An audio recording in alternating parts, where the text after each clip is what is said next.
परमात्मा ने खुद कहा था, अक्षर पुरुष एक पेड़ है, निरंजन वा की डार, और तीनों देवा शाखा है, पात रूप संसार।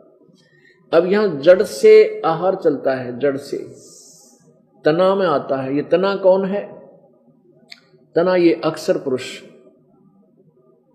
अर्थात परब्रह्म है, और इससे एक मोटी डार निकली। ऐसी बहुत सी डार होती है पेड़ में, पर हम एक लेते हैं। परमात्मा के अंतर्गत असंख्यों ब्रह्मांड आते हैं, तो इससे क्षर पुरुष यानी इसको ब्रह्म बोलते हैं। और फिर ये तीनों देवा शाखा हैं, रजगुण ब्रह्मा, सतगुण विष्णु और तमगुण शिव जी, और पात रूप संसार। तो यहां जड़ से आहार चला, अक्षर पुरुष में आया, अक्षर पुरुष से क्षर पुरुष में, क्षर पुरुष से ब्रह्मा विष्णु महेश में, और फिर आगे गया। तो तीनों लोकों में प्रवेश करके सबका धारण पोषण करने वाला परमेश्वर ये कौन है? वो परम अक्षर ब्रह्म है।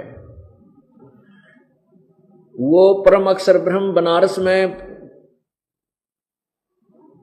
एक शूद्र वर्ग में, वर्ण में,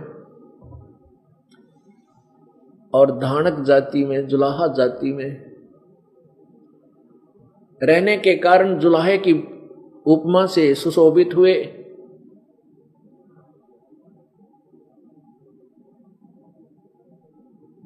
अब पुण्यात्माओं, कबीर परमेश्वर जी अनंत कोट ब्रह्मांड का स्वामी है, और वो प्रत्येक युग में आता है। जब प्रत्येक युग में आते हैं प्रभु, तो अपनी वही लीला करते हैं, और उनकी उसी स्वरूप धारण करके आते हैं। कुछ समय के लिए संसार में रहते हैं, एक मनुष्य जैसा जीवन जी करके अपने तत्व ज्ञान का प्रचार करते हैं, जिस कारण से वो कबीर परमेश्वर प्रसिद्ध कवि की उपमा भी प्राप्त करता है, उसको कवि कहने लग जाते हैं। ये भी वेदों में प्रमाण है कि वो परमात्मा जब पृथ्वी पर आता है उसकी ये पहचान है। अब पहले आपको दिखाते हैं